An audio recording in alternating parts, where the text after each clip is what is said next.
चॅनलचे updates मिळवण्यासाठी कृपया @post मराठीला लाईक करा, शेअर करा आणि सबस्क्राईब करायला विसरू नका। नमस्कार, मी पंकज पाटील @पोस्ट मराठीमध्ये आपलं स्वागत करतो। विधान भवन परिसरामध्ये मोठ्या प्रमाणावर आंदोलक या ठिकाणी आंदोलन करत आहेत। त्यांच्या मोठ्या प्रमाणावर मागण्या देखील आहेत। माझ्यासोबत महाराष्ट्र राज्य घरकुल कंत्राटी कर्मचारी संघटना ग्रामीण असे एक संघटना आहे, ज्यांच्या मागण्यासाठी ते अनेक दिवसांपासून संघर्ष करत आहेत, मात्र त्यांना आतापर्यंत न्याय मिळाला नाही आहे। माझ्यासोबत काही लोक आहेत, या ठिकाणी तुम्ही बघू शकता आंदोलक आहेत, तर त्यांचं नेमकं म्हणणं काय आहे आपण या ठिकाणी जाणून घेणार आहोत। नमस्कार सर, काय नाव आपलं? महेंद्र देवरे, महाराष्ट्र राज्य घरकुल संघटनेचा अध्यक्ष। सर, आपण या मागण्यांसाठी, माझ्या हाती काही मागण्या आहेत, आपल्या मागण्यांसाठी या ठिकाणी आलेला आहात। किती लोक, काय मागण्या, काय स्वरूप घेऊन आपण इथे आलात?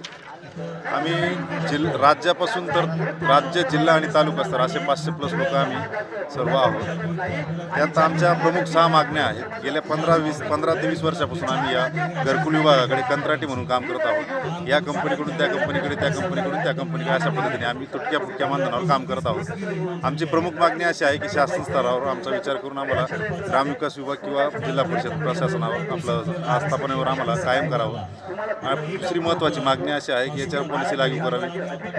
महिला ज्या आमच्या कर्मचारी आहेत त्यांना प्रसूती रजा द्याव्यात। त्याच्यानंतर तिसरी जी प्रमुख मागणी आहे ती वयवर्ष 58पर्यंत, जसं की 40 पास करून भरपूर लोक गेलेले आहेत, ते आज रोजी जर त्यांचा जॉब गेला तर उद्या उठून रस्त्यावर कुटुंब येईल। त्या कुटुंबाच्या दृष्टीने वयवर्ष 58पर्यंत आम्हाला नोकरीची हमी या शासनाने द्यावी। आणि जे अत्यल्प मानधनात आमच्याकडून रात्रपाठ करून स्वप्न शासनाने बघायचे आणि कामं आमच्याकडून करून घ्यायचे, तेही अत्यल्प मानधनात, ते मानधन न देता आम्हाला तो शासनाने सरळ सेवत घ्यावं आणि आम्हाला न्याय द्यावा। मानधन तुम्हाला किती मिळत आहेत? मानधन ते तालुका स्तरापासून राज्य स्तरापर्यंत प्रत्येक पोस्टनुसार वेगळं मानधन आहे, परंतु ते खूपच कमी आहे की आजच्या महागाईच्या खर्चाचा विचार करता कुटुंब, एक पती पत्नी आणि त्याची 2 मुलं पोस्टसुद्धा अवघड गोष्ट आहे। मानधन मिळत आहे का पण तुम्हाला रेग्युलर? मानधन आम्हाला रेग्युलर कधीच मिळालं नाही। आज रोजी सुद्धा गेल्या काही जिल्ह्यांचं 4 महिन्याचं, काही जिल्ह्यांचं 3 महिन्याचं, आमच्या जिल्ह्याचं स्वतः, मी नाशिकमधून आहे, नाशिक जिल्ह्याचं 2 महिन्याचं, असं रेग्युलर मानधन कधी 5 तारखेच्या आत झालंच नाही। मानधन हे कायम दिले होतं, त्याच्यामुळे आमची कुटुंब व्यवस्था वारगळते। त्याला सर्वस्वी जबाबदारी शासन आहे। शासनाने आमचा कधीही विचार केला नाही। स्वप्न मात्र आमच्या जीवावर बघितले। बेघरांसाठी घर पण हे शासन आम्हालाच बेघर करायला निघाले। ज्या म्हणजे मूलभूत गरजांपैकी एक गरज आहे घरकुल, अन्न, वस्त्र, निवारा, त्याच्यातले घर आम्ही देतो म्हणजे आम्ही ते घरासाठी सेवा देतो, परंतु हे शासन आमचा कुठलाही विचार न करता आम्हाला नोकरीच्या याच्याने वेटीस धरून थर्ड पार्टी कंपनींना कॉन्ट्रॅक्ट देऊन कुठेतरी 14% त्यांना सर्व्हिस चार्जेस पेड करून, जसं आम्हाला खूप मोठा पगार आहे आणि त्या पगारातून कंपन्यांना पोसायचं काम जे चालवलं आहे हे शासनाने बंद करावं आणि आम्हाला सरळ सेवेत घ्यावं।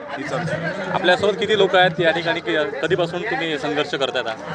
हा संघर्ष आमचा गेल्या 14-15 वर्षाचा आहे, परंतु आता आम्ही कालपासून इथं धडक आंदोलन मोर्चा ठेवलेला आहे। बरेचसे लांबून येणारे लोक आज, उद्या, परवाकडे आमचं पूर्ण राज्यभरातले लोक इथे जमा होतील। आज 250 ते 250 ते 250 लोक आमचे आलेले आहेत आज रोजी, आणि आमचे 500+ लोक 2 दिवसाचं नियोजन आहे, जे लांबून येणार आहेत ते आज उद्याकडे सर्व लोक। मागण्या जर मान्य झाल्या नाही तर काय पाऊल उचलणार?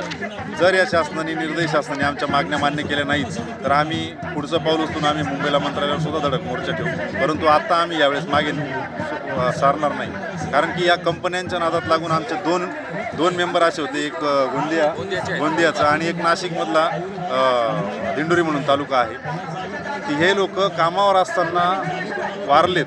अत्यंत वाईट गोष्ट आहे। त्यांच्या पत्नी वय पण खूप नाही, 30-35 वय, म्हणजे त्यांचे मुलं बाळ एकदम लहान।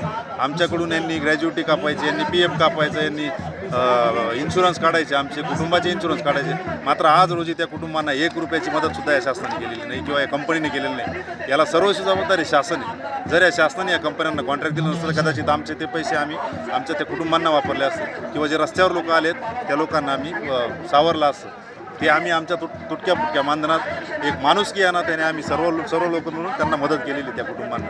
हे आम्हाला शासनाकडून अपेक्षित आहे। शासन हे आमचं आहे, महाराष्ट्र आमचं आहे, आम्ही महाराष्ट्राचे आहोत, मुख्यमंत्री आमचे आहेत, त्यांच्याकडून आमची सहानुभूतीपूर्वक आमची विनंती पण विचार करावा त्यांनी आमचा, आणि आम्हाला न्याय द्यावा, ही एक अपेक्षा। मागण्या जर मान्य झाल्या नाही तर मोठ्या प्रमाणावर तीव्र आंदोलन करण्यात येईल, असं आंदोलकांचं माझ्या ठिकाणी म्हणणं आहे। तर आपण पाहता @पोस्ट मराठी।